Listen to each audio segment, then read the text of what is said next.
start, everybody? Did everyone take their seats?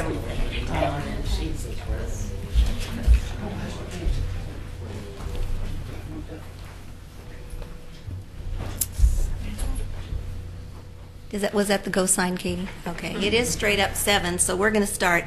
Welcome to the May meeting of the Citizen Involvement Council. Our membership is comprised of 2 representatives from each of the neighborhoods within our city. We meet the first Monday of each month to hear from the city staff and department managers regarding projects in and around the city. We are happy to have this exchange with the city and take the information received back to our individual neighborhoods so all our citizens can be well informed. The procedure we follow for individual comments is this. Those members sitting in front of an electronic monitor will alert Katie Riggs electronically. Those members who are not sitting in front of a screen will tip their place card. Katie will add them to the queue in the order they express interest. As guests, we invite you to join the discussion too. In order to join the queue, please fill out the request to speak you'll find in the back on the counter and hand it to Katie. It's as simple as that. All contributors to the discussion are allowed 3 minutes to speak. After that, we need to give someone else a chance. It is our desire to hear from everyone who wants to contribute to the discussion, members and guests alike. Once we've completed our roll call, our guests will be given the opportunity to introduce themselves for the record. And I hope you've all signed in on the back counter also. If you haven't, please do so before you leave tonight. So let's get started. Secretary Amy Wilhite will now call the roll. As soon as I'm done calling the roll, we do have 3 seats up here available for those members of, if you would like to move up front, Rita or Harris or Linda. Then you can see any presentations right here on the screen too. So there's no assigned seating. You're welcome to sit. Okay. Tony Uzuabunam, Lisa Basinger. Linda. I'm sorry. I knew that. We welcome Linda and then Dennis Anderson as our new representatives from the Kenema neighborhood. Kathy Hogan is excused. Tom O'Brien is excused. Steve Anderson. Here. Faith Leith. Here. Alice Watts. Here. Rita Mills. Here. Bob LaSalle. Here. Barbara Rankin. Here. Harris Gwynn. Here. Karen Morey. Here. Marianne Jensen. Ingrid Rickenbach is excused. Todd Last. Here. Brian Boyce. Here. And Kim Dye is no longer, she has resigned as a representative from the Two Rivers neighborhoods. Okay, and now we'd like to have our guests give them an opportunity to introduce themselves. And let us start. We're going to start with Mike, who is not necessarily a guest. Mike, could you start, and then we'll just rotate back around the chairs and just say what neighborhood you're with. Michael Berman, Kenema. Right. Paul Edgar, Kenema. I don't think it's on. Patty Webb, Kenema. Testing. Sorry. Do we get any of you? Good evening. I'm Greg Ramirez. I'm the emergency manager for Clackamas Fire District 1. Terry Unstead, Kenema. It's getting crowded in here. Ken Basinger, Kenema. Nobody left in Kenema. I'm Gary Fergus from South End. Bill McConnell, South End Neighborhood Association. Tom Guile, Park Place. Susan Borger, Kenema. Thank you, and welcome all of you. Our first presenter tonight is Nancy Walters. She's with Food Hubs, and you have a PowerPoint presentation, Nancy? It's kind of a PowerPoint. It's called Prezi. Okay.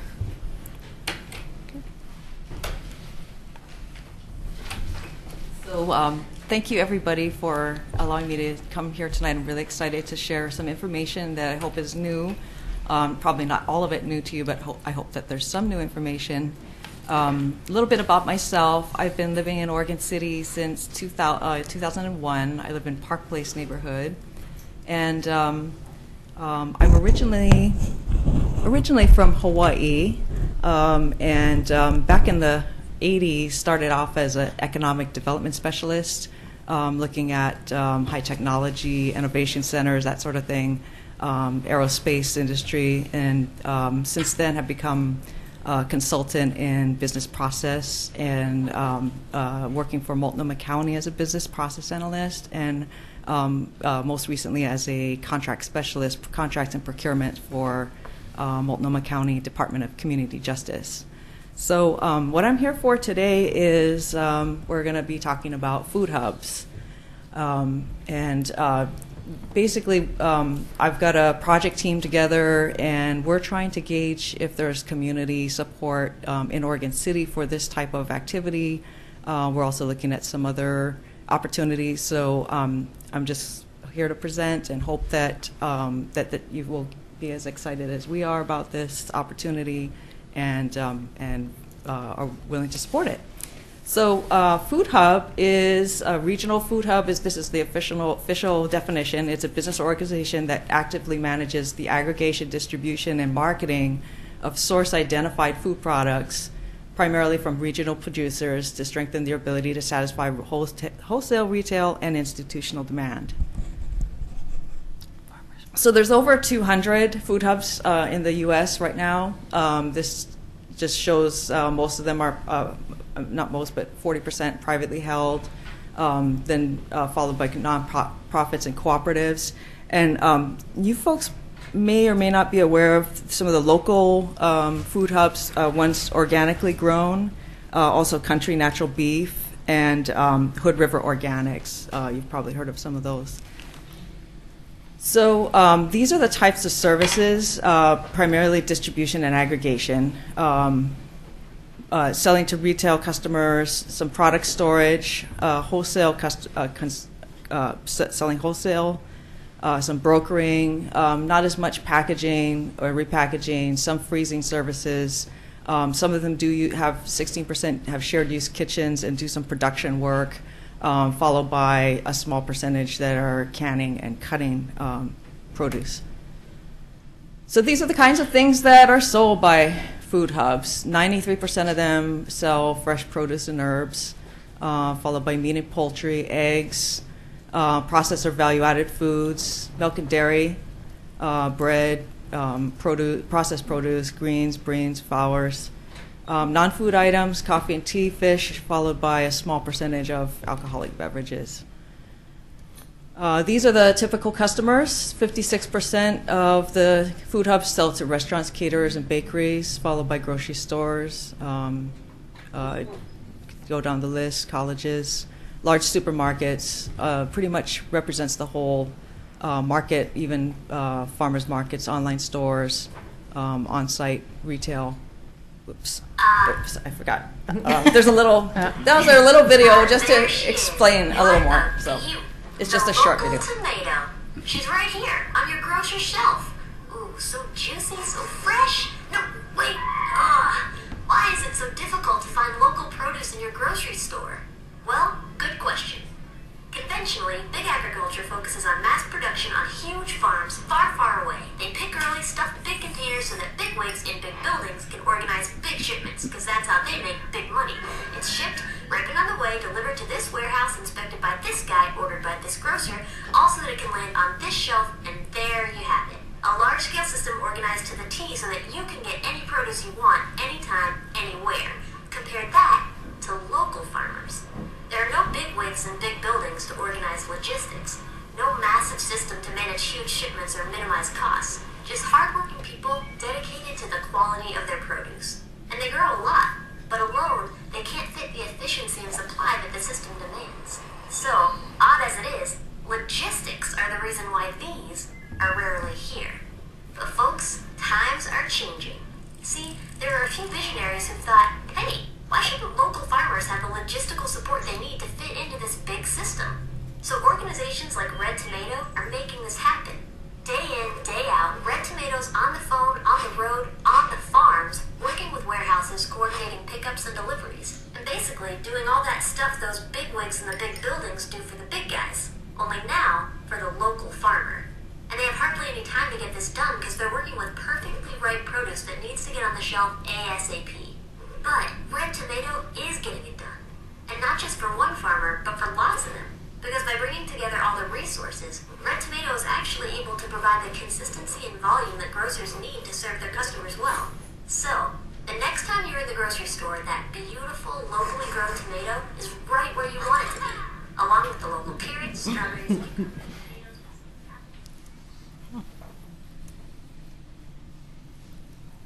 So the next slide is about what type of infrastructure is used by food hubs. The largest amount of food hubs use office space, trucks and warehouse areas, online ordering system, followed by processing facilities and retail space, and some of them even have rental space for other businesses. Food hubs are community-oriented businesses. They provide family wage jobs, both in direct jobs and indirect jobs.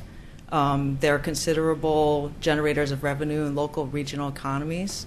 75% of them donate food to local food banks and pantries. They offer education about the community and food systems, nutrition, cooking classes. They provide paid employment opportunities for youth, and some of them even offer transportation services for their customers. So this is kind of my upside-down chart. I apologize, I should have redone it, but as you can see, profits, although they show on the top of the list, they are really at the bottom of the list of what food hubs are about. They're really about supporting local farmers, local food, and food access. So profits are really not a big driver in local food hubs. This is just showing you what happens when you spend when you have local owned businesses versus non-locally owned businesses. $73 stay in the local economy with local businesses, whereas only $43 stay. You can kind of see on the upper left-hand corner that those are the services that primarily get outsourced when you have non-local businesses. So we're going to jump to some Oregon statistics. Right now, in 2013, the Oregon agriculture is as large as it's ever been, $5.4 billion, 15% of the Oregon's gross state product. Surprisingly, 98% of the farms are family operations. 1 in 8 Oregonians, about 12%, are engaged in occupations related to agriculture.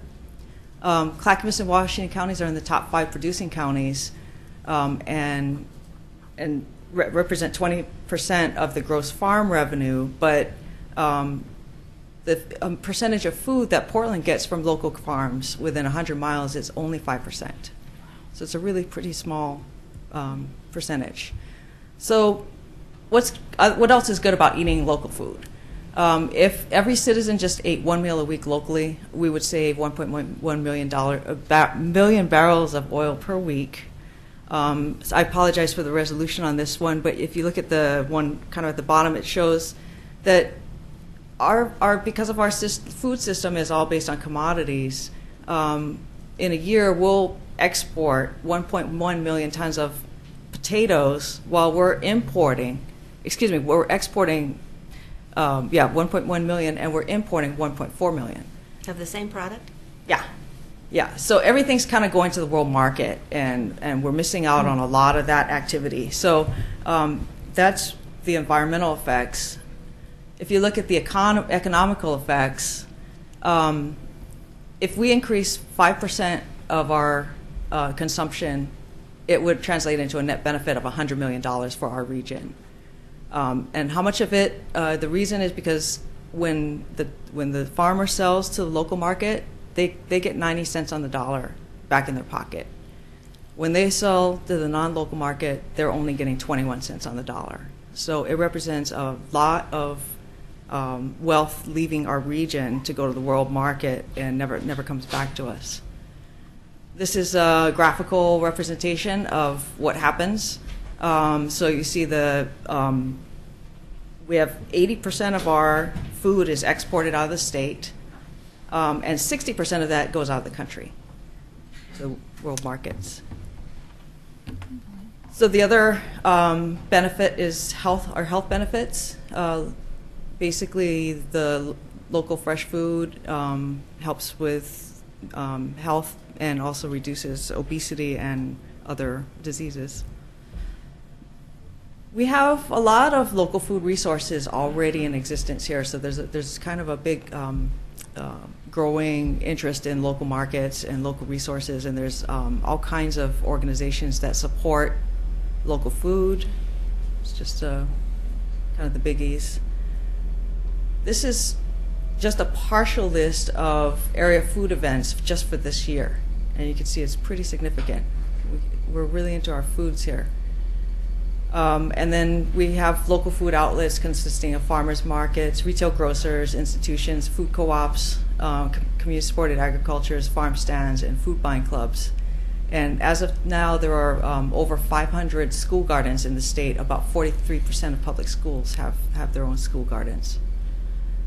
So one of the questions that I'm here today to ask is whether food hubs are excluded from the Willamette Falls Master Plan. I took a page out of the draft master plan, and it says that prohibited uses include distributing, wholesaling, and warehousing. So that's a question about whether the food hub is allowable in the Blue Heron site. We think that the Blue Heron site is a compatible use. It has historically been used for those types of warehousing and distributing activities. And it also supports the project core values, including public access, economic development, and healthy habitat, cultural historic interpretation. The value that a food hub would add to the area is that we're talking family wage jobs. It generates local taxes and investments. It maximizes your local economic benefit, as you saw with the earlier charts. This business does not ask for any public subsidy debt, and it doesn't come with a risk to the public of hundreds of millions of dollars of debt.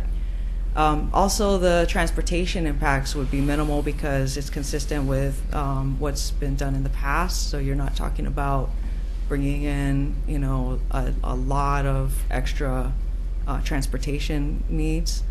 The existing infrastructure could be reused, and it's scalable, so it could grow in size over time, and because it's a community-oriented enterprise. So that's pretty much the end of my presentation.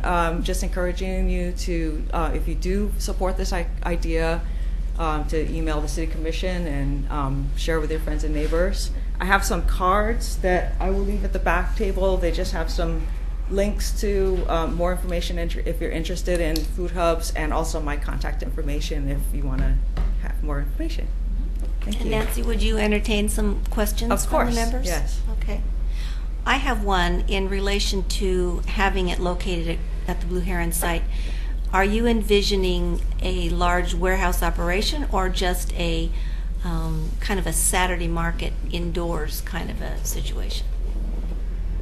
Well, the preliminary studies are showing that a fairly large warehousing operation is probably what this region needs. I think there would probably also be some on-site retail operations, like a farmer's market, that kind of thing. But we really are talking about being able to aggregate food from the area and then distribute it. Karen? I could, because I can't balance. My arms aren't long enough. Nancy, there was something on the news the other night about this, and talking about the fact that if you eat something that's grown within like 50 miles of your home, you're all of the advantages. I think it's an absolutely marvelous idea for Beaver Creek. The heritage area, you're talking mostly truck traffic, and you're in a vehicularly constrained area down there. I'm not sure I would tie my horse to the one wagon of the location. Yeah, I think the concept is magnificent. Thank you. I think we're hoping to not, I don't know if that master plan rules out the concept. We obviously need to do a lot of feasibility studies and look at what would work best. I don't know if Oregon City was the right location, but we do want to get community support and find the right location. And certainly, I would like to see it located in Oregon City. I think it's ideally situated as far as where the products are coming from and where they're going. So, thank you. Yeah. We'll take a look at Beaver Creek as well. Anybody else? Oh, Steve. Mm-hmm. Is there currently a hub in production that you could, we could have access to see? Well, there's an online hub, which is a virtual hub, so it connects buyers and sellers, and it's operated by EcoTrust. And I'll just give you there's a card. There's a food buying club, I don't know if anyone's been to it, called Know Thy Food. And we might be able to, it's a small scale operation, but if anyone's interested, they can contact me, and I can either, you can go there on your own, or I can arrange a group to go and check it out. It's really not, there's really nothing in this area that is at the scale that's needed to support this market, and that's why we think it's kind of an exciting opportunity, because there's some of it going on in smaller scales, but not at a large scale. So a lot of the biggest problem right now is most supermarkets can't keep their shelves full with they cannot get enough products, as well as like Cisco has their their sources, but they just cannot get enough of to meet the demand. Where is the nearest food hub that you're aware of? Well, it depends on Oregon City Farmers Market is actually listed as a food hub, because if you look at on the scale that you're talking about. Oh, the nearest one, maybe like Springfield might come close. Okay. Yeah. Wow. Like the Eugene Springfield Farmer and then Market, there's I think there's some up in like Pike's Place Market in Seattle is pretty much a food hub. Yeah, that's a good example. Paul?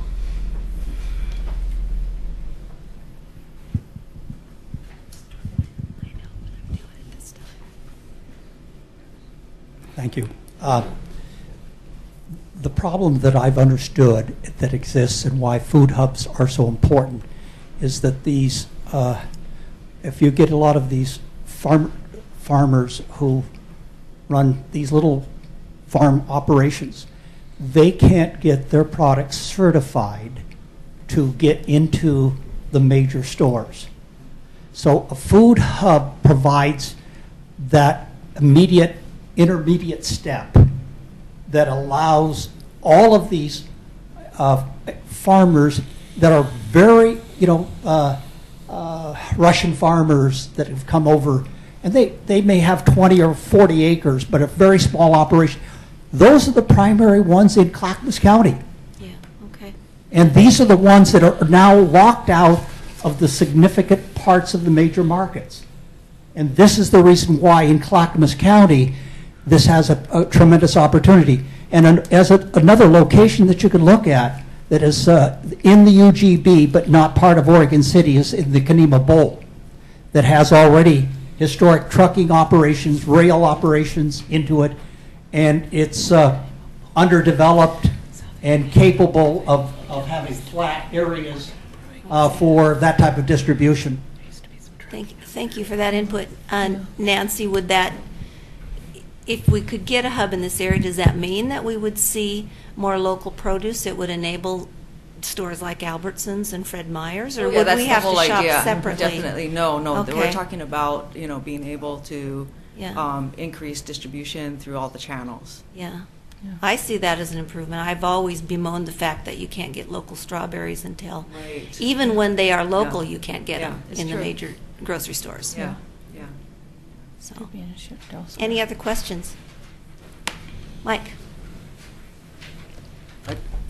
I'd just like to say that 4 years ago, when the paper mill was running and they were recycling 500 tons of paper a day, and traffic really wasn't a whole lot different, that being on a major street like 99 and not running through the neighborhoods was a less of a burden on our city than traveling maybe up. Not that Beaver Creek would be a bad area, but I don't think that it would be wise to dismiss the paper mill area because of its 150-year run of industry, and also the fact that you have trains and a spur that can hold container ship type containers that go on the back of trucks and also onto trains, and they piggyback on the trains and they're refrigerated, that I wouldn't necessarily dismiss that area. Also, the paper mill is an industrial site. It may be changed to mixed use. We don't really know what's going to happen. Nobody does. Everybody guesses. But if you dismiss that industry area, you're going to have to find a like kind of this industry somewhere else. I think it's in our charter somewhere. And I'm not saying that we can't still have residential, and I know Metro will always probably have the green spaces out front and we'll have lots of public access, but I don't think it's, maybe it might be premature to dismiss industry in that mill site. Thanks. Yeah, I guess one other point I'd like to make about that relative to that is these things are usually night operations because what happens is that the food all comes in, like in the evening, late at night, and then if you think about one of the largest world operations is called Leal. It's in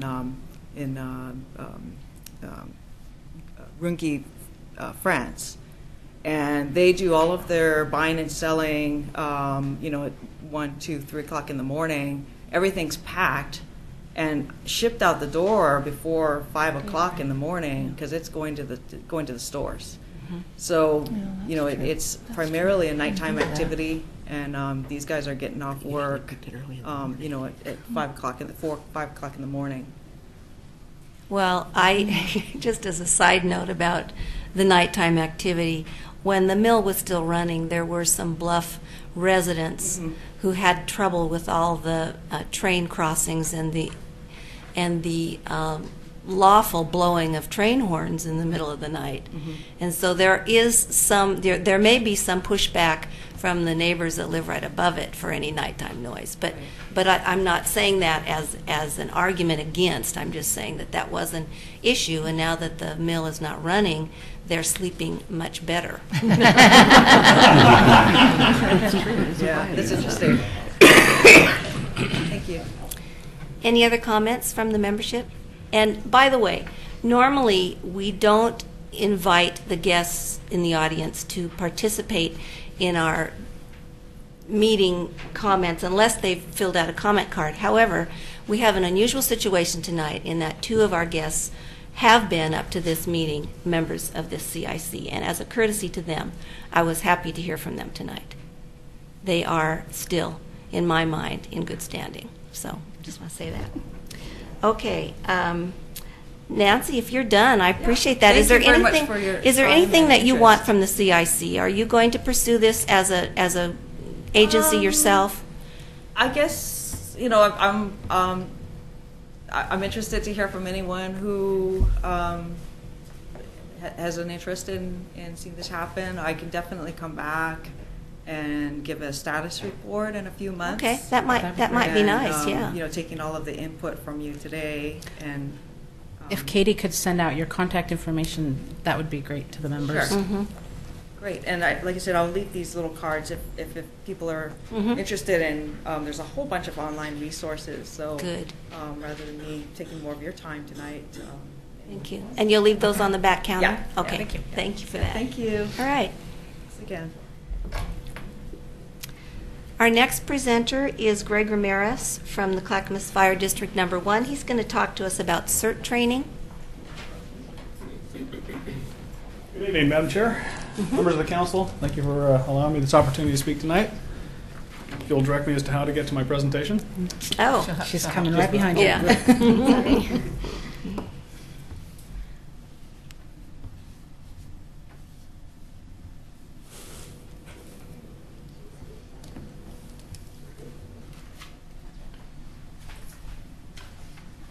Well, Madam Chair, the reason I'm here this evening is to just bring some light, shed some light on a very important issue and an organization that is on the front lines of addressing that issue. So again, my name is Greg Ramirez. I'm the emergency manager for Clackamas Fire District 1, and we're going to be discussing community emergency response teams this evening. So community emergency response teams are neighborhood organizations, citizen-led organizations that are prepared to respond in the event of a natural or man-made disaster. They get some basic training in things like disaster response, fire safety, light search and rescue, the basics in team organization, and then disaster medical operations. Anytime that there's a large man-made or a natural disaster, we've seen it in Hurricane Katrina, Sandy, Christchurch, in New Zealand, where the response has primarily been it's been neighbors helping neighbors, and the community emergency response teams are that force that bring that response. In the best of situations, fire, EMS, and police can respond in as little as 3 minutes, 3 to 8 minutes. In the greater Portland metro area, we enjoy some of the fastest response times, and in Clackamas, we're pretty proud of the response times that we hold for 911 dispatches. However, in the event of a large-scale disaster, our response times will be slowed to hours and maybe even days. And again, that's something that we have some very good evidence when we look at recent disasters. And so in that period between the time of the disaster and the time we can respond, it's really going to be incumbent upon each citizen to fend for themselves and their families, and then for communities to pitch in and help each other. And that's going to make all the difference when what we call resilience and our ability to recover as a community. So one of the primary focuses and purposes of my position is to help not only our agency and our stakeholders to be better prepared to respond to emergencies, but also a large portion of what I do is working with community organizations right down to the citizen level. And this is the kind of outline that I use when addressing what needs to be addressed by those community groups. We ask them to be informed, build a kit, make a plan, get trained, and get involved. And the last two bullet points, get trained and get involved, is exactly what the community emergency response teams do. So what that looks like is they initially attend 24 hours of training. 16 of those are done in a classroom environment, and 8 are performed actually doing hands-on types of activities that will give them those skills necessary to respond in their communities. Most of our teams either drill monthly or bi-monthly. Currently, we have teams operating in Happy Valley, Milwaukee. We had a team in Oregon City that was pretty active. Over the last several months, there's been a change in leadership, and we are in the process of rebuilding that team. And that's one of the reasons I'm here tonight, is we're really looking to breathe some life back in the program here in Oregon City. We work closely with our partner agency, Boring, and we'll be working more closely with them here in the near future. And as such, we'll be helping them to revitalize their CERT program that's also has kind of fallen off their radar. These are some of the activities or some trainings that the CERT volunteers will actually participate in. This is our Milwaukee team. This is a picture of their activity at the American Legion in Milwaukee. This is a very active team. They train monthly, and what they were doing on this occasion was the American Legion actually went through the process of becoming an American Red Cross shelter. So the American Red Cross itself, the American Legion itself and the CERT team all went through the training necessary to provide shelter operations. And so in the event of a disaster in that area, that will be a huge asset to us for the sheltering of people, for the an area where we'll be able to store food and water and disaster supplies. So this is just one example of one of the very important things that we're going to be relying on CERT members to do. Here's my contact information. I've left flyers on the back table. please never hesitate to contact me. What I would do is put you in touch with one of our CERT coordinators, and the CERT coordinator that is most appropriate for the area that an individual lives in. And then they will receive instruction on how to get started in the process. It's really simple. It's a lot of fun. It's basically like joining a club. The groups do more than just drill for disaster. They'll participate in several other community-type events. Just this weekend, I had CERT volunteers manning an informational table at the Pioneer Family Festival. They'll do things like the Happy Valley team will participate in the 4th of July festival. So they're involved in several other community-led events as well.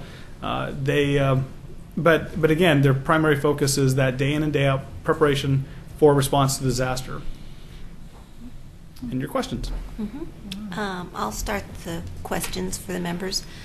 Do you see a tie-in between CERT training and the establishment of neighborhood watches within your neighborhoods and getting to know the neighbors, which is the neighborhood watch is provided by the police department, but the whole point is to get to know your neighbors and what their needs are. Absolutely. Last week, I met with Chris Wadsworth of the police department, and of course, she's charged with the responsibility of the neighborhood watch programs. Right. And so we discussed ways that we could collaborate, and I evangelized her program, and she evangelized mine. So we're working hand in hand. We promised each other to not push one over the other, so we're working together. Okay, good. Because that's been my thinking all along, was that if we could start getting the neighborhood watches going, then that would just roll into the CERT training as well. It makes absolute sense. When those connections are already made, when neighbors know each other, it's going to, of course, lend itself to neighbors helping neighbors. Okay. Anybody else? Questions or comments? Oh, Steve. Does the community or the neighborhood survey program tie into CERT? Sir, I'm not familiar with the survey. Surveys where you take a certain block in your neighborhood and canvass those homeowners for skills, equipment. Map your neighborhood. Map your neighborhood Map your program. neighborhood, I'm sorry. Absolutely. The Map Your Neighborhood program is something that some of the CERT communities have actually engaged in. So it's just another tool. Rather than rely on only the Map Your Neighborhood program, the CERT teams have found that it's just another tool they put in their chest. Absolutely. How do you recommend that we invite? Or do you think it's best just to go to each neighborhood individually? I know you've done that in the past. Absolutely. And how do you want to promote this? Because So I think it's. I've been a one-man show for quite a while, and that's rather exhausting. However, and now I've surrounded myself with a core of CERT volunteers who are now helping me get out and spread that message. So I think we'll see some exponential results. So any of the neighborhood associations, please contact me. All my contact information is on those brochures in the back, and we can arrange to go out and speak. I've spoken to groups as large as 60 and as small as 6. Okay. So. Yeah, and once you have enough volunteers, then you will begin the training. Is that how absolutely. it works? We don't even have to wait. If one individual in a neighborhood is interested, they can attend the training. Oh, okay. If they want to organize as their own community group, we can absolutely facilitate that as well. We have one group in the Beaver Creek area that has expressed an interest in doing just that. Okay. So even one person out of any neighborhood could come to you and say. Well, and even if they weren't active. Even if they weren't active in a CERT team, if all they did was attend the CERT training, they're going to be better prepared to fend for themselves and their families. Okay. And how often are those trainings? Again, most teams hold them monthly. One of our teams does it bi-monthly at this time. Oh, okay. So it would be going to one of the established teams, and that's where the training Absolutely. Okay. Gotcha. Anybody else? Okay. Thanks, Well, thanks Greg, for the opportunity. very much. Have a good evening. Mm-hmm.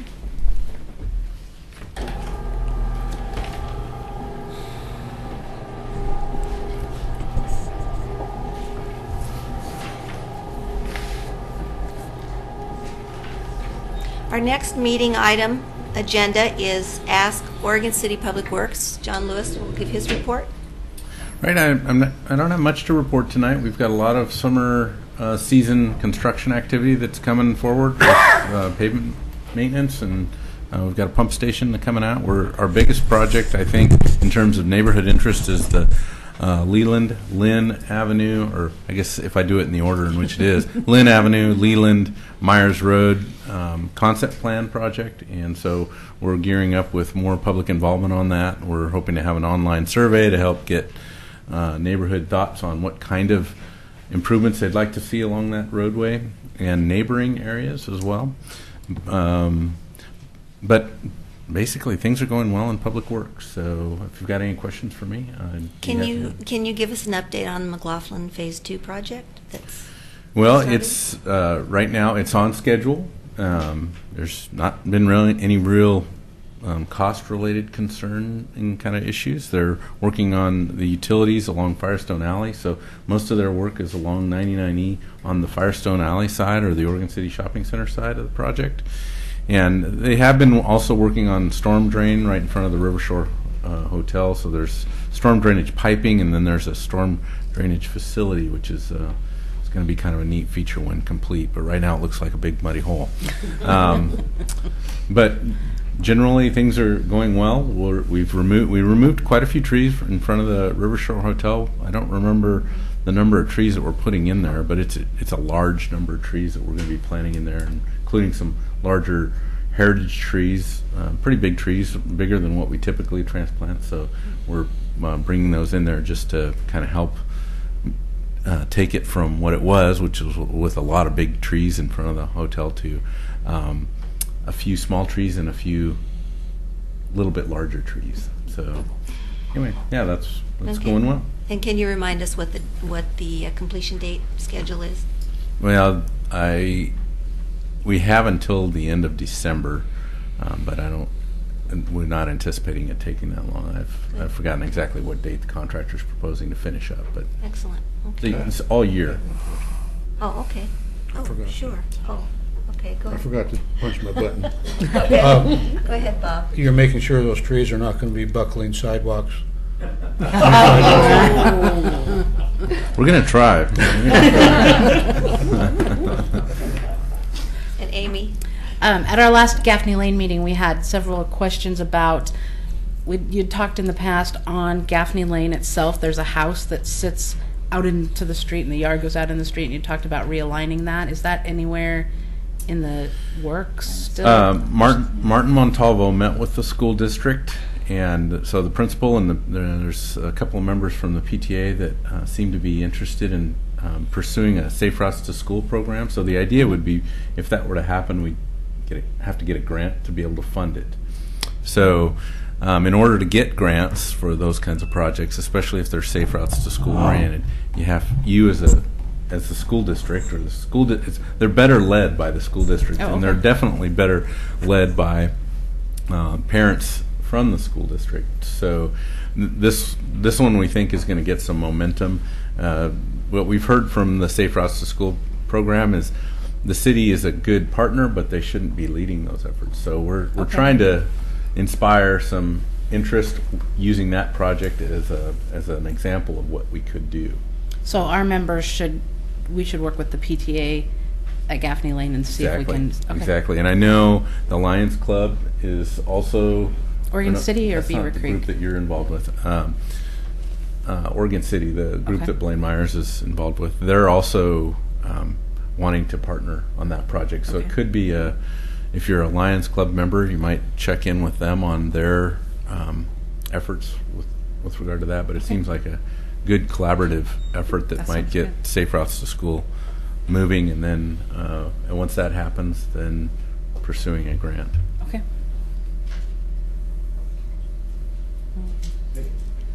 Okay, one question, Paul. John, the houses at 501 and 507, these are two houses built on a 50% slope in Kanema. The land is moving away from the downspouts, and the water has been running down the hill, undermining the foundations. And the pillars on the 507 have moved significantly down the hill that hold up a 3-story porch. Both of these houses are in landslide areas and hazardous zone areas. They were approved and built on 50% slopes, but we've really got a serious problem where we have these types of constructions being granted and authorized in an area that, like in the state of Washington, they just passed a moratorium on all building in known landslide areas. Paul, what's your question? Are you aware, or have we done an audit yet to figure out how these things have been happening? You know, are we protecting it? Because this house could go down the slope and get it down to 3rd Avenue, these houses. So there are serious problems there. So these two particular addresses I've noted, we haven't been out there to look at those, and I'll take probably the building official out there, and we'll try and schedule a time to go look at those, Paul. That makes sense.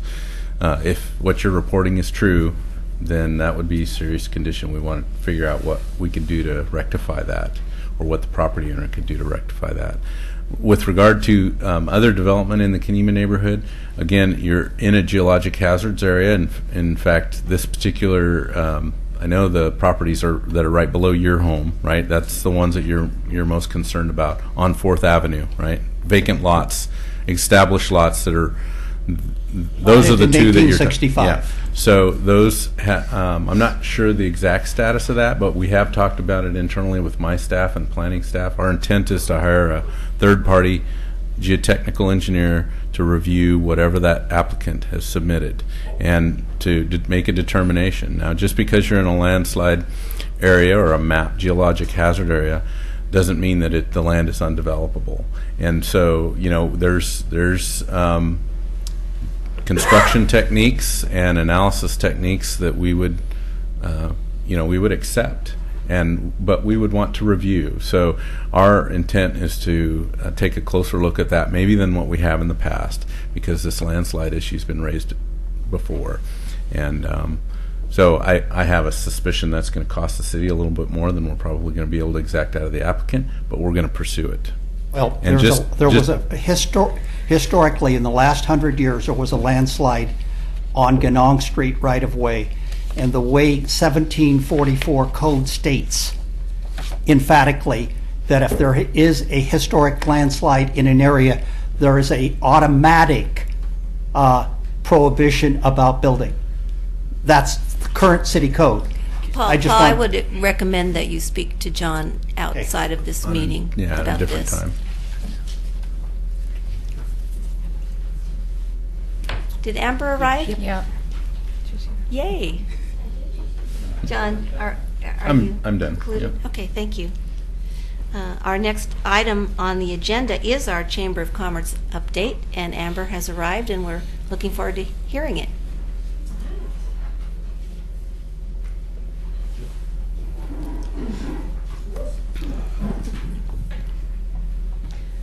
Well, good evening. I feel like I need to reintroduce myself. I'm Amber Holbeck, Executive Director for the Oregon City Chamber of Commerce. I have been absent for, I think, 2 months. Children and sports and being mom, that had to take precedent. But I am back and happy to report from the Oregon City Chamber of Commerce. We have, if you haven't already seen it, well, let me see a show of hands throughout the room. How many people had the Oregon City Around Town Spring Summer magazine sent directly to their home address? Oh, wow, look at that. How about to a business address? Mike is the lucky winner twice over. Thank you. What we'd like to do is just make sure that everyone is aware this is really an effort to connect our citizens of Oregon City with the businesses of Oregon City and all of the great community events that we have going on throughout the community. And one of the pieces I want you to be aware of course, are those events and activities, all beginning on page 7. And the reason I'm spending a little bit of time on this is I know that Karen Morey from our staff would greatly appreciate in advance all the great activities and events that are happening throughout the community so that we can plan ahead, make sure that we've got space for you in the next issue. So I would love to have you each take one if you don't already have them. And if you have a place for distribution, we'd appreciate that as well. Okay, moving right along. This last weekend was a very successful yet busy one for Oregon City. Congratulations and kudos to our Oregon City Optimist Club for all of their efforts surrounding the Pioneer Family Days down at Clackamat Park. Woo! And as well as the Oregon City Lions Club running the Teddy Bear Parade. Did everybody get to see that? Some of us did. It was great fun. If you didn't this year, you should plan to next year.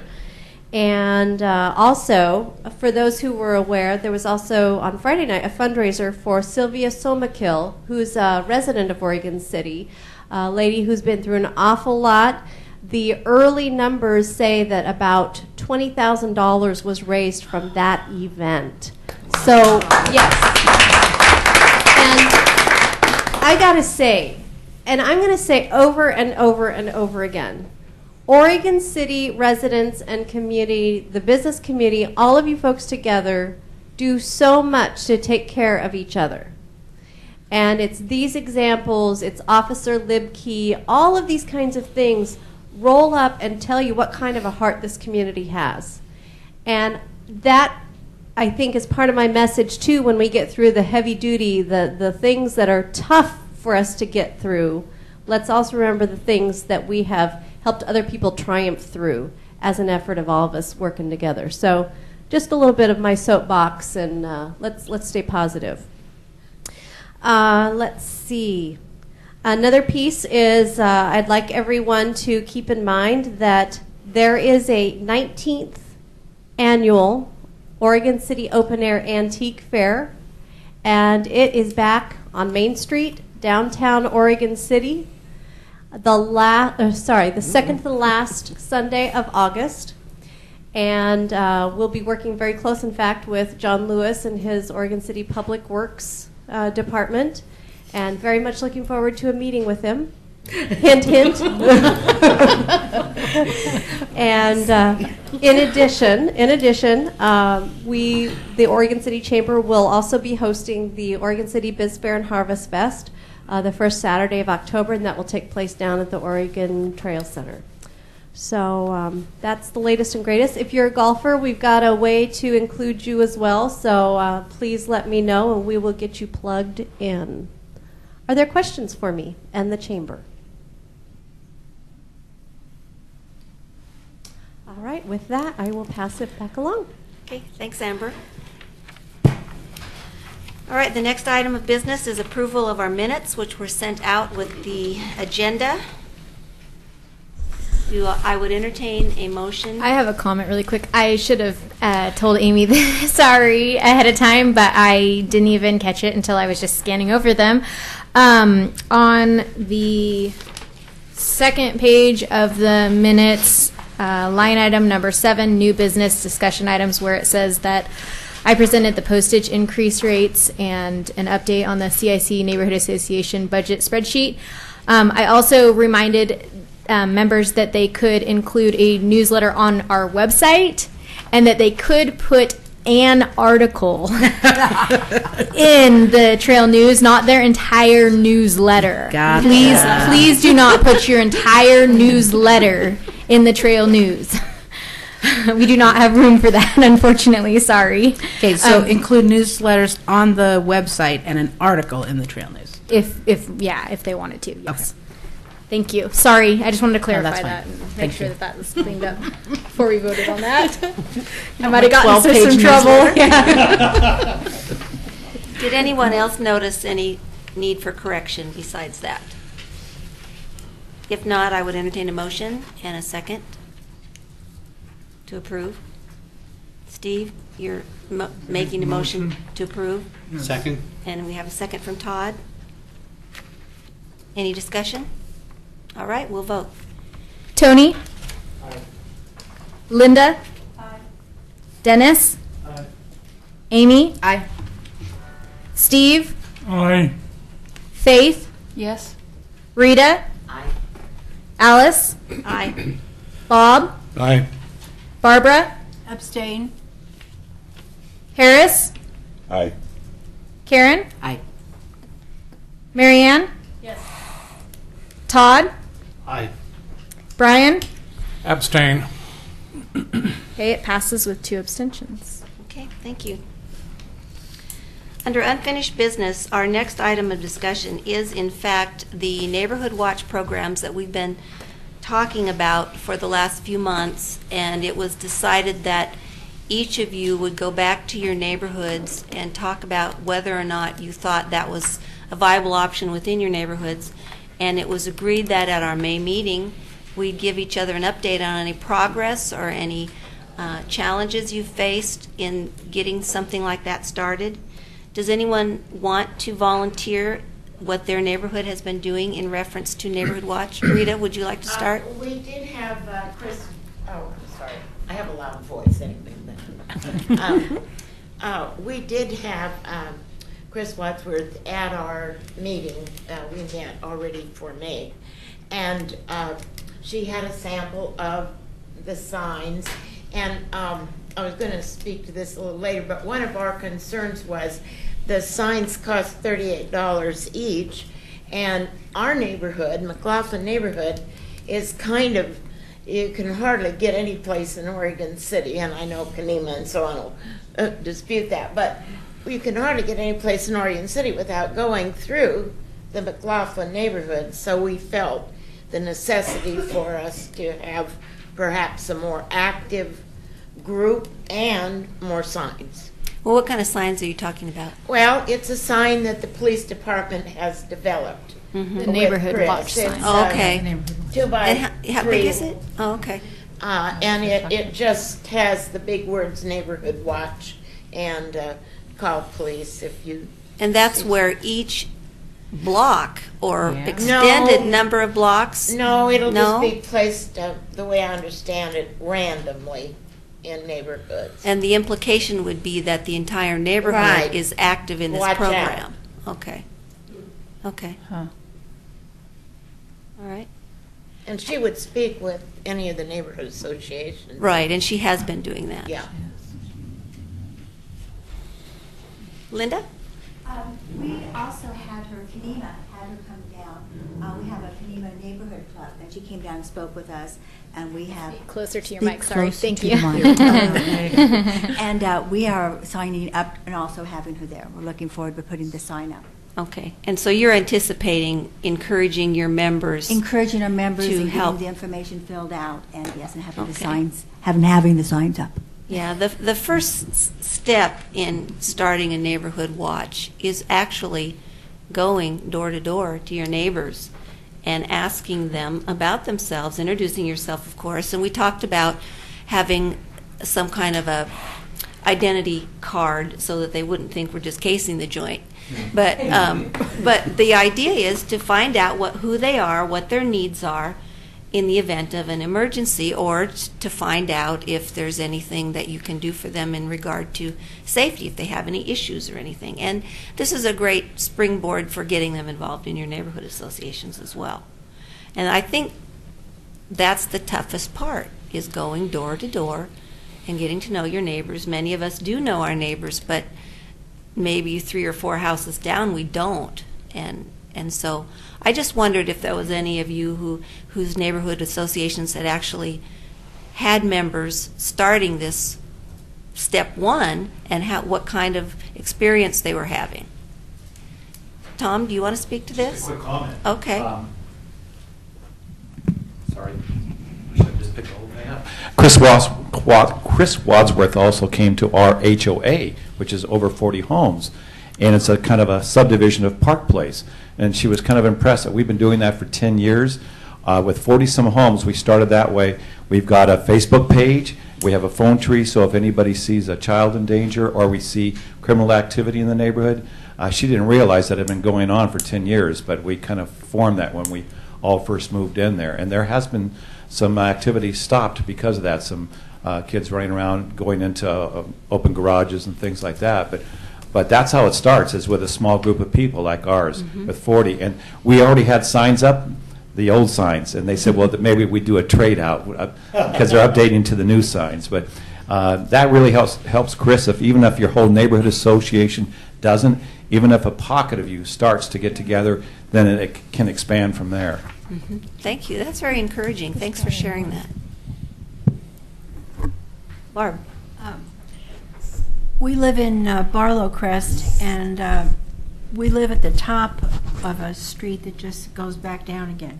So we've formed a group of 5 homes, and we've shared telephone numbers. You have email, but if you lose power, you need a way of getting together to see who has, we're all older. There's a couple of young ones in this 5 homes. So they would be more apt to, do something heavy and physical if the need be. But just wanted to point out that what we're doing is doing groups of 5. And so when you say knock on your neighbor's door, we're trying to find another leader for the next 5 homes to do the same thing. It's minimal. It's just getting the phone numbers. So if they're at work and something breaks down at the house, or, somebody can let them know. Have all of the neighborhood associations that are represented here, have you all had Chris Wadsworth come speak? All of you? Chris is going to come to our June meeting at the Rivercrest. Okay. We've had a little preliminary discussion. People are interested, but we're going to wait until she makes a presentation then to move forward. Okay. Marianne said they haven't come to South End. Is that something that you have in the works? I don't know if it's in the works. It certainly could be something. And I felt pretty encouraged and sort of tied in today to what our district rep said too. I think it's a good time to maybe look at that. But it won't be at our May meeting, but our next one would be in August. So perhaps. Well, in fact, now that you brought up the CERT training, how many of you in this room are planning or have taken the CERT training? I'm thinking about that. I'd like to do. Okay, good. I would encourage all of you to do that, and then try to share your enthusiasm with your members so that we could get more. I was impressed by that Milwaukee organization. My goodness, they had a good turnout. And they apparently have been doing this for quite some time. And we need to not let them beat us. We can do it just as well, I'm sure. Okay, is there any other comments from the membership regarding CERT or Neighborhood Watch?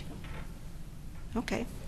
Well, then we'll move on to new business. And under new business, our first item was citizen involvement. Todd Last was going to present tonight, and he has asked to table it to the next meeting, which is kind of fortuitous since we have some other issues that have come up tonight, and we're going to replace Todd's presentation this evening with some other discussions. Patty Webb has asked to speak, and she has 3 minutes to discuss something that's come up in the Kenema neighborhood. And we did talk to Patty before the meeting and reminded her of the procedure within her neighborhood association for this issue, but she wants to bring it forward tonight for other reasons. I'm going to read this just so I can get through it in 3 minutes. Recently, there's been an obvious movement to utilize pieces of our Kenema neighborhood in a disrespectful and anti-historical manner. Although we acknowledge the general outside population's efforts to buy and build in our area, we expect it to be done in a respectful, historical manner. Owners of historic homes are required to keep covenants or face fines. They must ask permission before remodeling or adding to their homes or pay the price. It's a double standard to expect it of some while allowing others to infill with no regard to that agreement, even to the detriment of our physical safety and preservation of our properties. At this juncture, there are no members of the CNA board owning historic homes or interested in saving the neighborhood. The availability of lots should not toll the death knell of our history. New homes can be built while maintaining our vintage flavor, and we charge the city commissioners with performing that function and doing their job as it should be done. We are not a place to flip that house or be reduced to a fast and easy profit for realtors. We are a historic neighborhood. Nobody with the possibility of monetary gain should be making decisions for our neighborhood. That is unethical and very much a conflict of interest. If Kenema citizens had been aware that over 100 years of preservation could be sacrificed by one single takeover, more of them would have been present to stop it. If they had understood that an election would be held in the violation of CNA bylaws, Robert's Rules of Order and under protest by the CIC, they would have acted accordingly. Grievances have been filed with the CIC, and we expect them to be addressed. Mrs. Basinger stated to those present at the last meeting that she wanted Robert's Rules of Order followed. That should be done. We call for a revote performed correctly and not under the violations that follow. The offices are to be nominated one at a time, then voted on. This means if someone loses a vote, there can still be a decision made about who to nominate for the next office based on that. Each office is to be voted on in the same order listed in the bylaws. There was only a partial introduction of candidates and out of proper order. The votes are tallied and counted by those running for office. This should have been done by a nominating committee, but was not. The validation of each vote is to be determined by committee before it is counted, not by those running for office. After each vote, the secretary repeats the vote after recording it to ensure accuracy. That is why the office of secretary is normally done first. That was not done completely out of order and incorrectly. Not all Kenema residents or business owners were notified and made aware of the election. There was also some doubt that people voting were even residents of Kenema, thereby invalidating the election. The Basingers work for Windermere Realty with listings in Kenema, including but not limited to 510 First Avenue, 416 South McLaughlin, and a lot on 4th Avenue. The Kenema bylaws address this situation in Article 9, Conflict of Interest. That should be enough to invalidate the election. Okay, so would you give the membership in as concise a statement as you can why you're here and what you want the CIC to do? I would like to see a revote done, and I would like at least 1 or 2 members to own historic homes and show an interest in preserving the neighborhood. I would also like them to be in a business that does not present a conflict of interest. I don't think it should be anybody that stands to make money on the decisions made in the offices they hold. Okay, and you know that your bylaws give you an opportunity for grievance within that structure? I do now. Okay. And that would be your step 1 Yes. okay. And But then I did want to make people aware of it and what has been happening in Kenema. Okay. And so you will adhere to your bylaws, take step 1, and the CIC does have a procedure for grievance if the neighborhood associations can't resolve it on their own, which is what would be the best solution. Yeah. I've only been here a year. I'm the baby in the Okay. neighborhood. Okay. Thank you. You're welcome. So Ken Basinger also wanted to make a comment. Do you still feel you need to make your comment? I do. Okay, all right. I'm Ken Basinger. I am treasurer of the Kenema Neighborhood Association. I have been for about 6 years. Prior to that, I was secretary of the Kenema Neighborhood Association.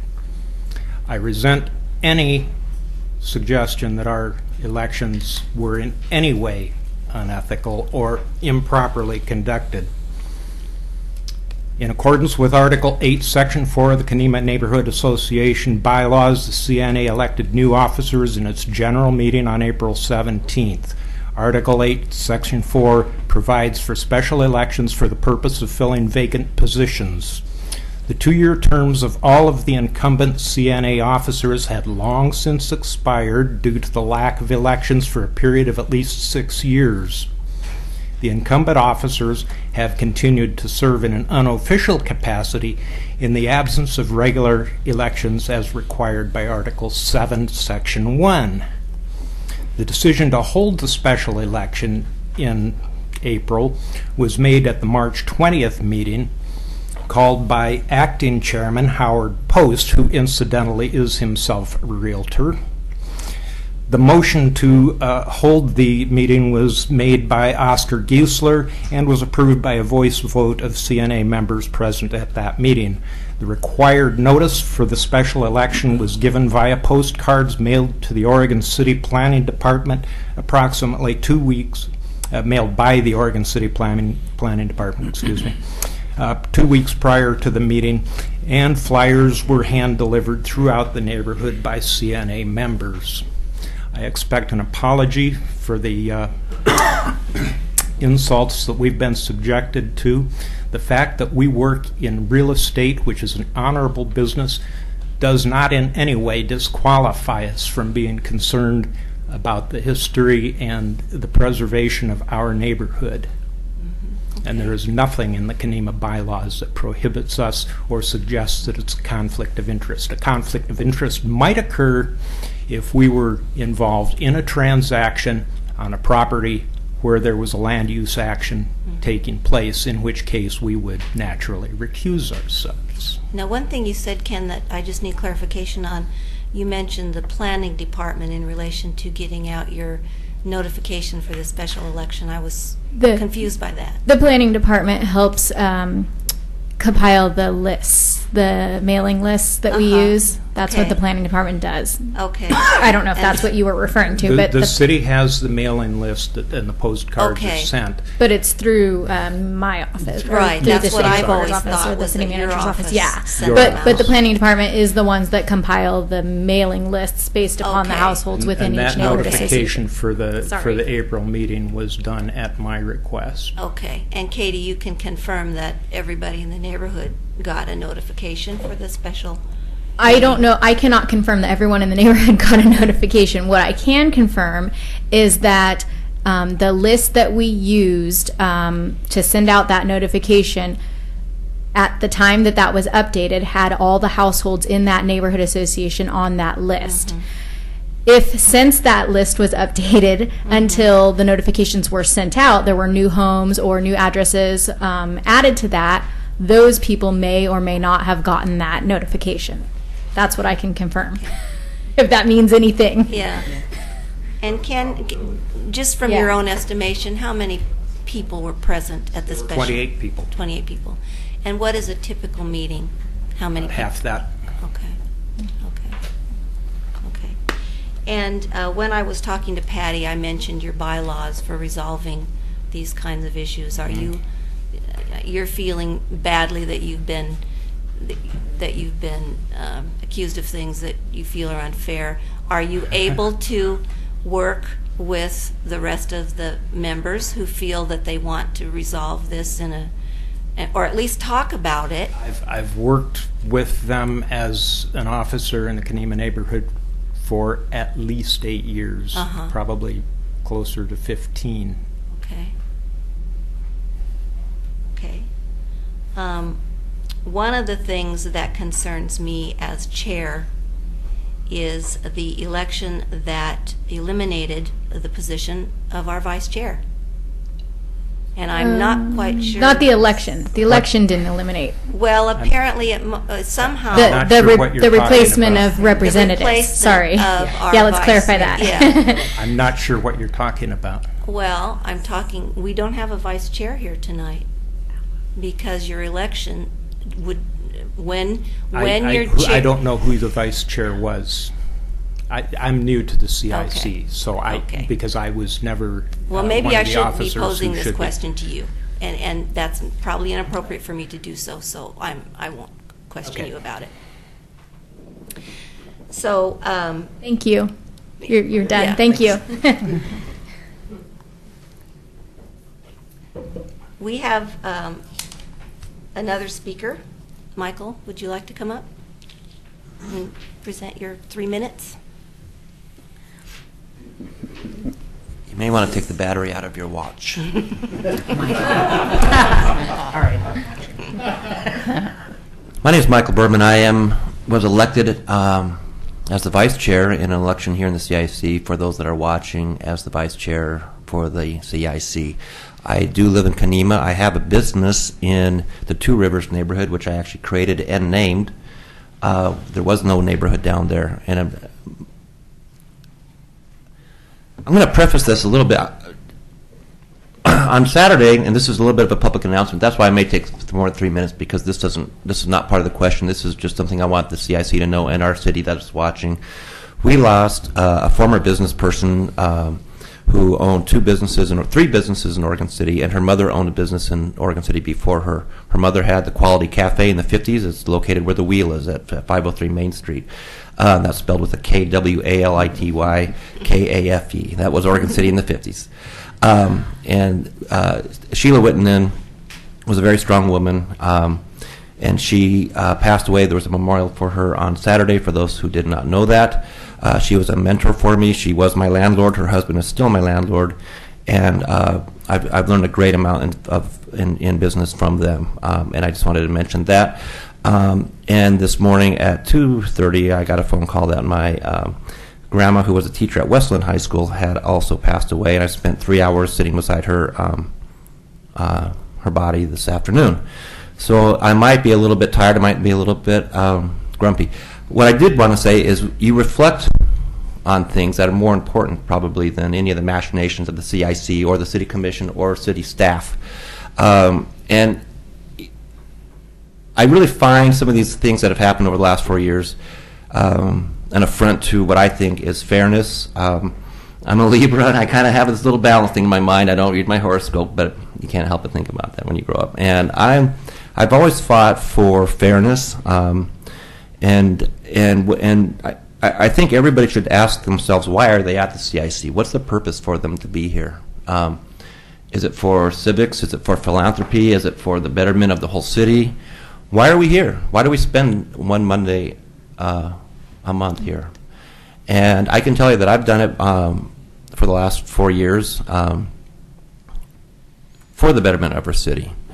And I think that over the last 4 years, we've seen the CIC kind of come up and down. Sometimes it gets volatile. There's lots of things that happen here that the city people in the neighborhoods don't see. But we've really got a nice CIC going here. I think that it's important to know that within the Conema neighborhood, which I'm a member of, there was definitely some problems with the neighborhood association. Yes, the chair and the vice chair, and actually the treasurer was apparently a treasurer for 6 years too. So they've all been there for 6 years. The treasurer is still the treasurer, however, at 6 years here. There were possibly problems with the vote that the initial vote that Mr. Post and Mr. Edgar had started. I know there was definitely some problems that Patty Webb has brought up. She did it very succinctly. She may have not got all the details correct, and I apologize for anybody that felt that there was innuendos towards them specifically. But I can tell you that whatever happens tonight is also part of the whole irregular problem that we've had with this. We're only propensitating this irregularity. We're putting sugar on shenanigans, and I protest what's happened. I will file a grievance as well. I'm not sure what the decision was to take my name off of that spot there. I'm in the room. I don't need my name up there. I can still speak, and I'm in the room. I'm guessing Katie usually steps up the room. Katie's the assistant to the city manager, David Frazier, so he probably must have directed her as an assistant, because I don't know why she would make the decision on her own. She's a liaison to the city. She's not the chair or the secretary or the vice chair. She merely sets up the room. I used to do that in banquets, but I wasn't the banquet director. I think we have a lot of questions. Whatever happens after this, if there was a vote tonight, if there's an election tonight, whatever happens tonight may not be legitimate. And I look forward to next Monday, the first Monday at the next meeting. Okay. Thank you. I'm confused. Is it in regard to what? In regard to this list. Well, we don't have a card from you, Paul. I'm sorry. We're gonna. What I want to tell the membership now is that, as far as we can see at first blush, that the Conema election appears to have been followed by Robert's rules. However, I see that there were some concerns by some of the members that it wasn't, and when that happened in this body, we had to fix it. And that's what I would say to the Conema members. Fix it. Do whatever it takes, get your bylaws out, and if that election was not right, redo it. It's painful. We did it here, but we got through it. And I would also ask the new executive board of the Conema to consider what it does to this body, whom you seem to think is going to get you out of your mess, what it does to this body when you take one of our officers away by a simple vote. You could have left him on our vice chair in his capacity here until a new vice chair could be elected. It is true that if he is not, if you deem him not to be a delegate to this group, he can't be an officer. But I think that you've shot us in the foot. And I'm not liking that very much myself. Ken, can you keep it short? Okay, come up.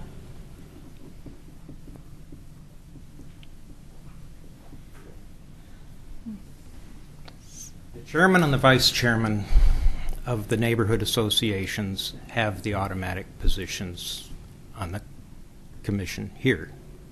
Yes? No. No. No. No. It's based upon your bylaws and whatever your bylaws say. That's what they say. Whatever the Kenema That's what the Neighborhood Kenema Association neighborhood bylaws say. say.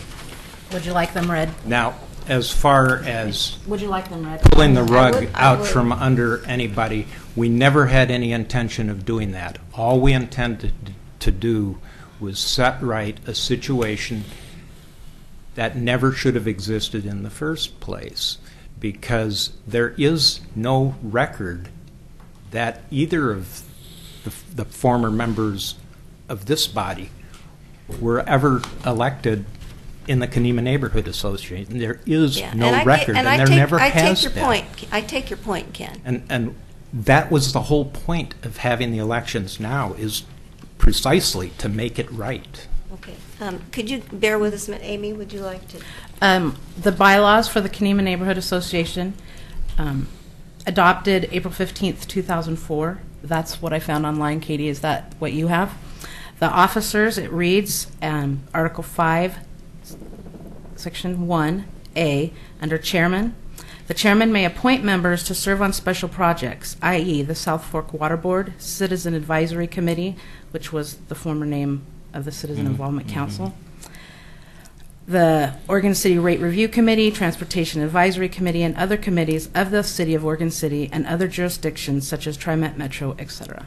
There is no automatic. You, as the chair, I would have to go back and look at that, but I'll accept what you're saying. Yeah. So Amy has just read the most recent bylaws, and so you did have an opportunity as a new executive board to appoint anyone you wanted to. It does look suspicious when you take an officer away in the midst of all this turmoil. There's no turmoil. It would appear to be. May I tell you something? I'll tell you a little story about our March meeting. No, it's all right. You guys, what I'm going to tell you now, there is a procedure for the CIC to get involved, but I would encourage you not to go there. Get it done yourselves. We're not the ones who brought it here. Well, the people behind me are the ones who brought it here. And I never intended for this to be a confrontational issue. Okay. Well, then everybody's going to need to take off the gloves and just talk like neighbors. Linda? I would like to say something, if it's okay with you. We had no idea who Michael Bierman was in Kenema Neighborhood Association. I didn't know as a member and as a vice president who he was, because he doesn't attend any of our neighborhood meetings. Maybe his job is unagreeable, or I don't know who he was. We had no idea who he was or the attachment you had with him. So maybe Paul did, because he was here, but the rest of us did not know who he was. Sorry. Well, until today, and there was time for you as chair to reappoint him. I had already appointed Dennis. Right. Well, we will live. And Dennis, I knew. Dennis does attend the neighborhood meetings. Michael, I did not know who he was. He doesn't attend our meetings. I'm sorry. It's a neighborhood. You just don't know everyone. I suggest we move to the next agenda item if you're comfortable with that, Chair. Mr. Basinger had 2 times up here. I'd just like to say one thing that's going to take 5 seconds. Okay. I'm in the food industry, and typically you might have 7 days for deli meat in the cooler before you need to throw it out. But because you have 7 days in the cooler doesn't mean you always keep it in there for 7 days. And the old mantra in the food industry is, when in doubt, you throw it out. Okay. Well, I hope that the Kanema neighborhood got my message. I want you guys to clean this up so that everybody is okay with it. If not, we will. There is a procedure for us to help you with it, but I just don't understand why these incidents have to happen, and I want you to figure it out yourselves. Thank you. And with that, our next item on the agenda is the election of a new chair in this organization. Oh boy. Now, is everybody Here we able to go. vote? Okay, so I'm just going to start out here since somebody needs to start it out. So I have ballots, and if we could, I'm going to ask John Lewis and myself to pass them out to the voting members. And then John Lewis and myself will tally them up. And as you know, at the last meeting, there was candidates. There was a message from the candidates, and then it was also sent out by email. And then just so you know, Barbara Rankin has withdrawn her candidacy. So the candidates for chair are Karen Morey, Tony Uzobunam, did I pronounce it right? And Amy Wilhite. So please vote for one, or you can also write in a nomination or from the floor candidacy on the bottom. Put your name on the top, and then yes, to replace Alice, and then return it to me, and John and I will tally this up. Well, let's before we do that, are there any nominations from the floor? In addition to the 3 candidates we currently have. All right, hearing none, we will vote on the 3 candidates. What's your name?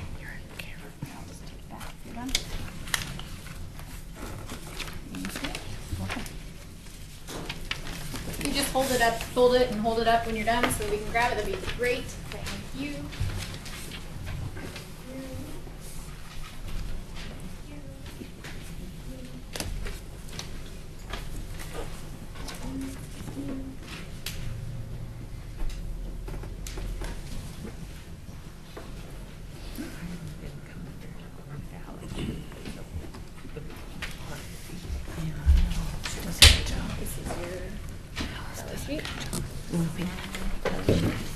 I'm going to steal my pen, so I'm going to steal your pen.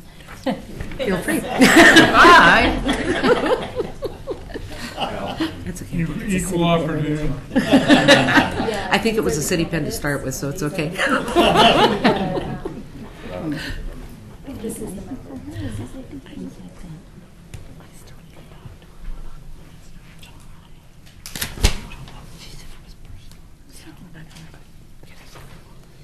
All right, just so we're not losing any time here while the tallies are being made, the committee reports, I didn't receive any written ones, but I always like to give our committee chairs an opportunity to just say a brief word if they want to. Public safety is Todd. Do you have anything to share about Chiefs Advisory? No, they haven't had the meeting yet. So. Okay. And land use, we don't. That's an awkward thing again because our land use chair is not a member anymore, so we'll pass on that. Transportation. I exhausted myself on last month's report. So I didn't have one this month. Okay.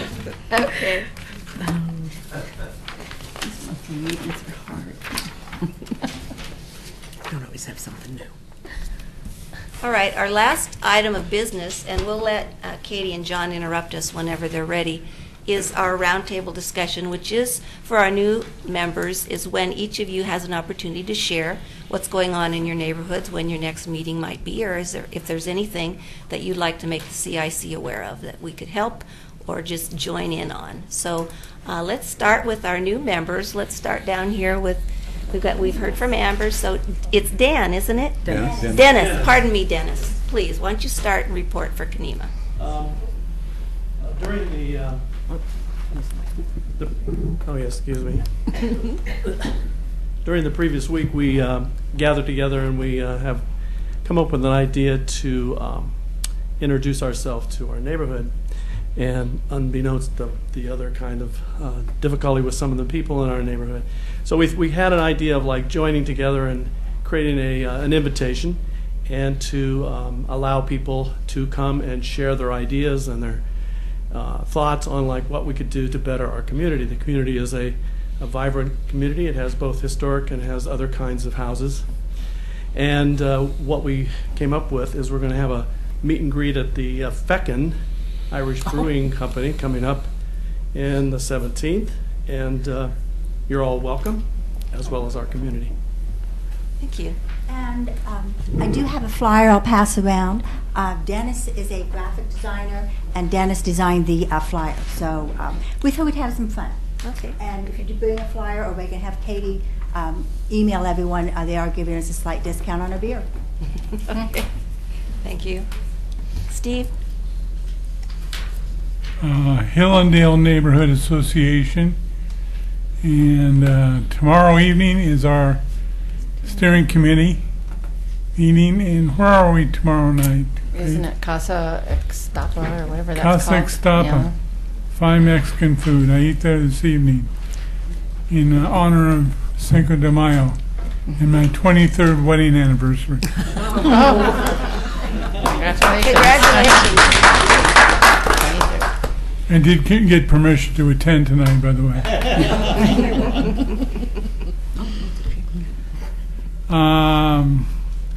At our last general meeting in April, we were fortunate to have Chris Wadsworth there, and she did make a sales presentation on the Neighborhood Watch program.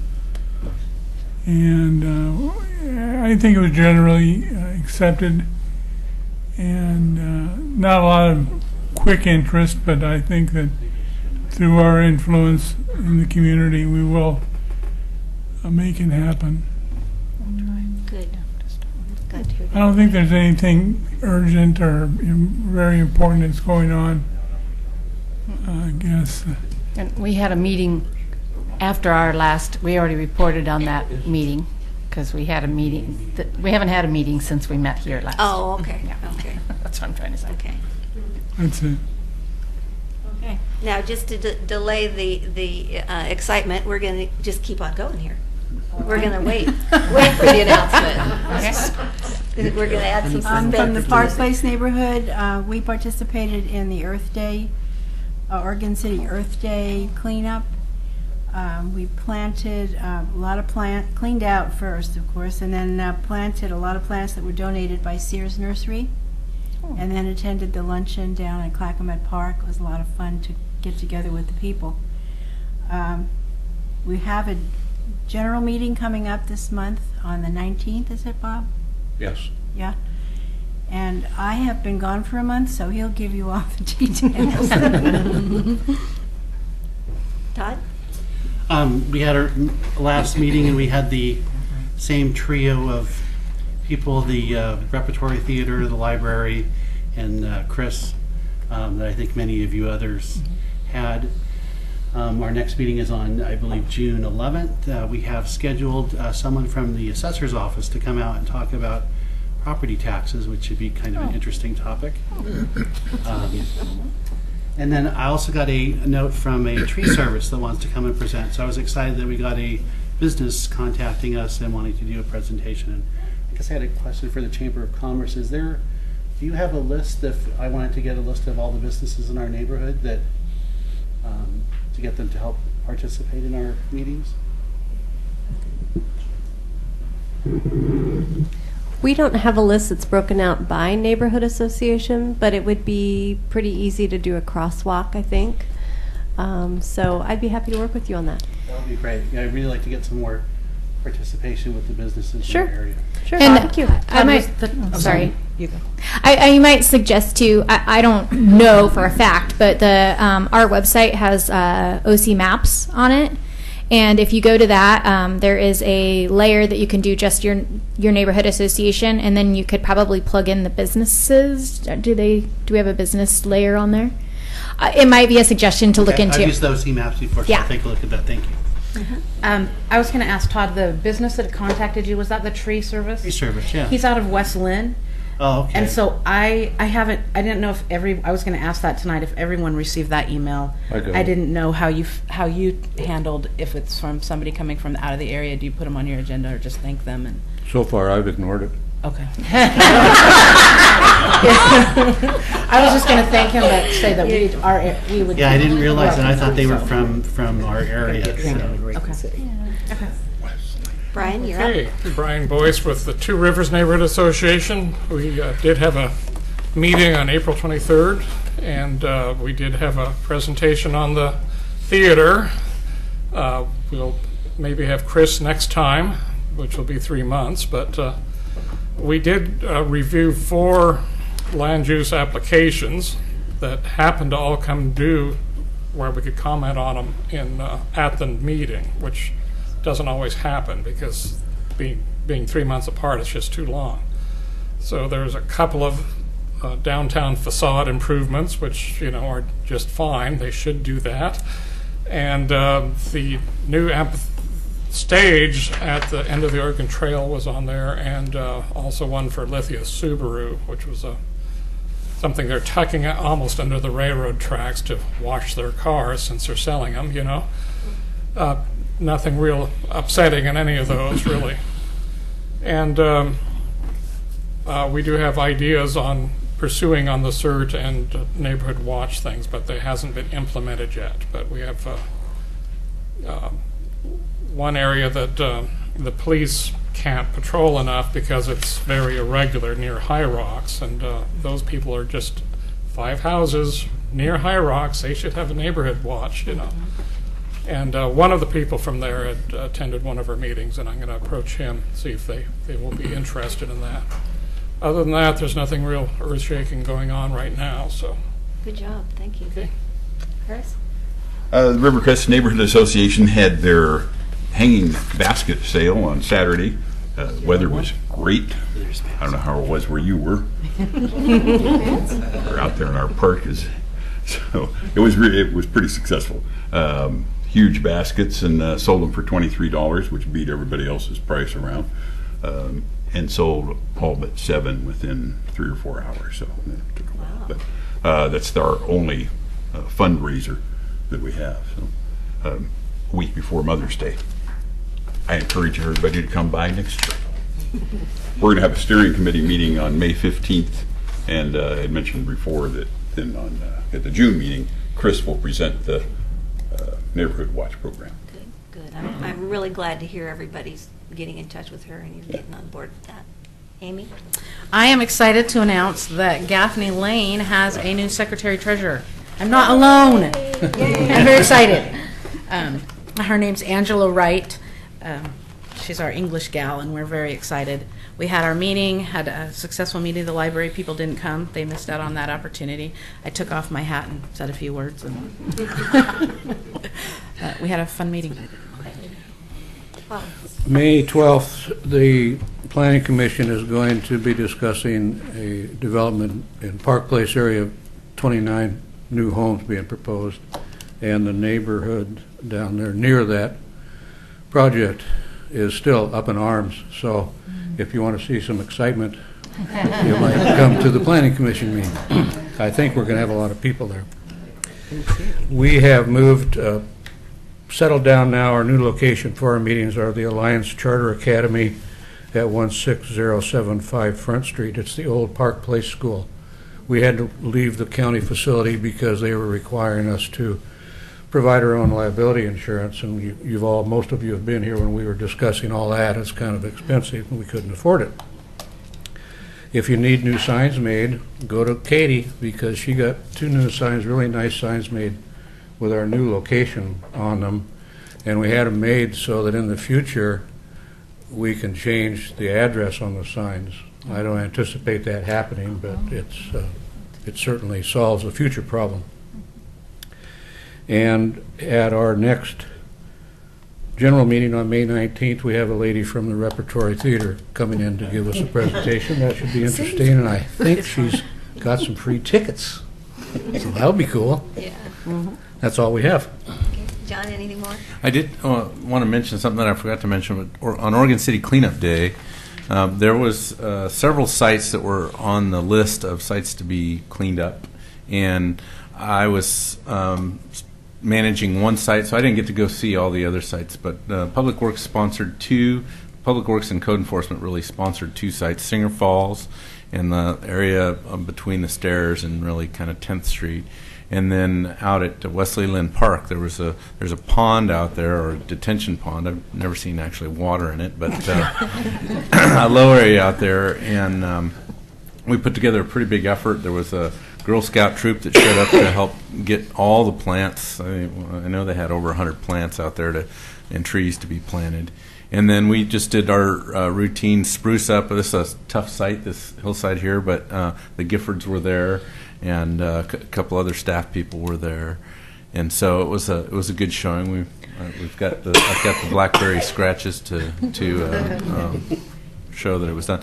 But I guess the one thing I would say is it would be nice to see a bigger turnout to that. I didn't get to all the sites, so there may have been. I only got to my site, but just based on who showed up for the lunch that they serve after the event, it's really a pretty nice event. They put a fair amount of energy in it.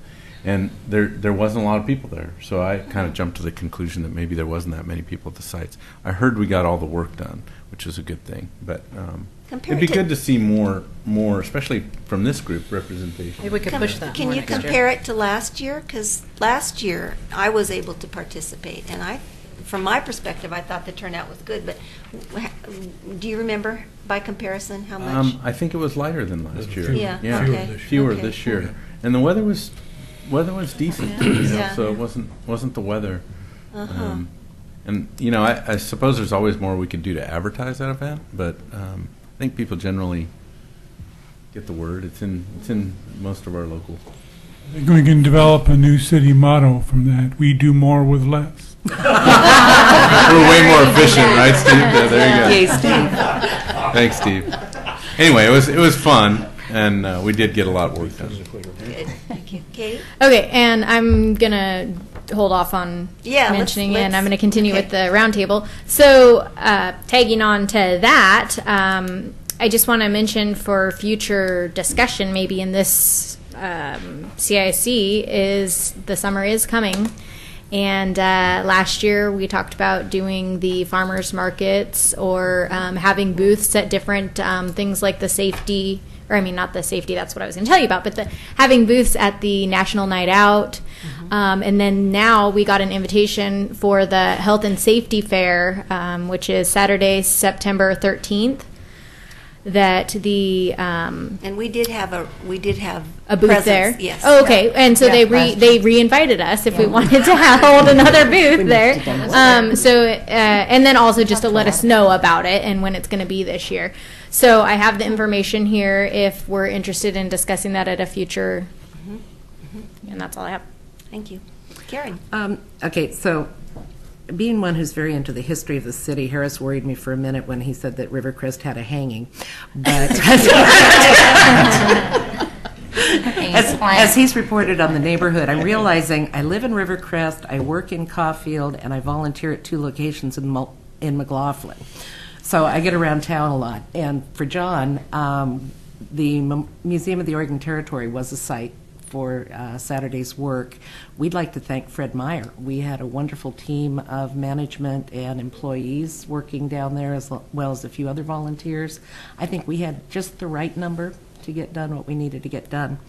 And then just 2 quick things. Saturday, 9:30 a.m., be at Jimmy O's if you're available to do a canvas regarding the library bond measure. So more help, the better, especially if you know your neighbors. If you can get one of every 5 people in your neighborhood, Barbara, to go take something out, that will help us inform people about the library bond. And then the other thing is the Historic Preservation Photo Contest has opened. And as Amber showed you the around town, the cover photo was taken by a 12-year-old entrant last year in the contest. And his 10-year-old sister has a picture on the inside and motivated us to do an article on the Kenema Bluffs Natural Area because they had chosen that for their photographs. So the information is online at the city website, and the photo contest runs from May 1st to June 15th. Take a photograph of something historic in Oregon City that you'd like to see preserved, you think is preserved, or whatever. We just want something that represents preservation. Thank you. Great. Faith. And we haven't had a meeting. We're meeting tomorrow night, but we haven't had a meeting since the last one here. So Is this your general meeting? no, As we had the opposed to general meeting steering? last- So we it's had- steering. Yeah, it's a Okay. steering committee meeting tomorrow night. So we're cool. Okay. Rita. Okay, as I said earlier, we did hear about the Neighborhood Watch and are going to participate as it gets going. We had discussion about the library, and also then we invited Mayor Neely to come because there were a number of questions that different people had, and he was able to update us on some things that we were concerned about. And then we voted to make a donation toward the Music in the Park organization. So we're going to make a $100 donation for that. And then Claire Matt was at our meeting. She lives in our neighborhood and she works at the senior center, and I told her I decided I was probably old enough to go. But anyway, they're going to have an open house on June 6th from 4 to 6. So if anybody is like I am and past 50, they might like to. That's it. Mary Ann. Okay, South End Neighborhood Association meeting is May 15th at 7 o'clock, and the Clackamas Repertory Theater is going to present to us. We also are having our police department liaison, Mike Day, will be there, and we are having our elections this month, so we're going to get some new officers. And lastly, we have a presentation by Danielle and Petronella Donovan, and they have some building plans to add a new Alzheimer's care facility on South End Road. They have one now on Warner Parrott, and they're looking to expand, so they're going to be presenting to us. Okay, thank you. Tony. Berkeley Hills neighborhood meeting was a few weeks ago. Was very successful. We had the Repertory Theater come over and give us some free tickets, so that was really good. And the police liaison coming over to tell us what's going on with the police department and crime rate and things like that. So all in all, everything is looking up very well, and we're having a island cleanup in the Berkeley Hills neighborhood. So right off of Malala Avenue into Berkeley Hills, that little island there, it's quite old, and we're working with the Public Works to get some manpower together to see what we can do, to clean that up on Saturday from 9 to 12. Good. I hope you have a good turnout. Yeah, you too. Does someone have a drum roll? Katie, would you like to just make the announcement? Sure. Our new chair, we'd like to welcome Amy Wilhite. Yay. Thank you.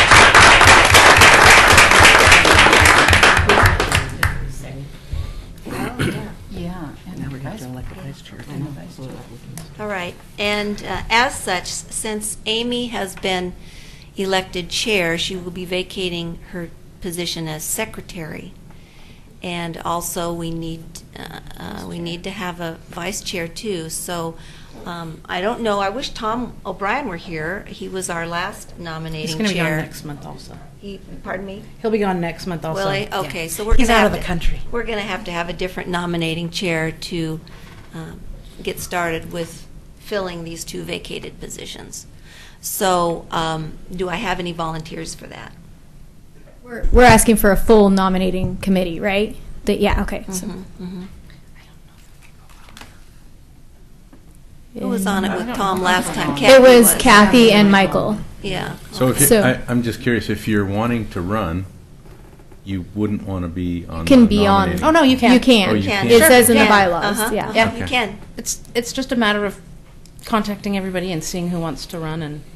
And I think Tom had a pretty good system down last time. Basically, I just sent him, he requested by email the information. I sent it to him. He just contacted each of you individually, I believe, and then He asked. divided it between the 3 members. Oh, okay. And they just And then, all called yeah, did it. several And then they people. was done and then called the people who were nominated to find out if they accepted that nomination and Right. had you guys write a little blurb, and that was very helpful. I'd like to nominate Brian to be on the nominating committee. Brian, would you do it? And Barbara, you'd be willing to help with that? We've got 2. Could we have 1 more, please? Harris, would you help? Okay. All right, we've got our 3. Who's the chair? I'm going to need it. Brian, would you act as chair? Okay, thank you. All right, Brian, Barbara, and Harris.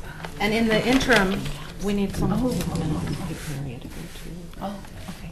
Do we have anyone that has secretarial experience or who would be willing to use Amy's template for minutes at our next meeting? We need a pro tem secretary until one is elected. Barbara? Thank you. Thank you. Okay, good. That's wonderful. Okay, well, that is the conclusion of our meeting tonight. Thank you all. And it is wonderful on my last meeting that we're leaving 10 minutes early. I've been striving for that our whole time, and I've never once achieved it until now. Thank you. Thank you Alice. for your service, Alice. Rita has. Yes, Rita had a comment. Oh, go ahead. I'm Mike. new as a representative for our neighborhood association, but a challenge for the new chairman is certainly going to be being as good at managing a meeting as Alice is. You will be sorely missed. Thank you. Okay, meeting adjourned.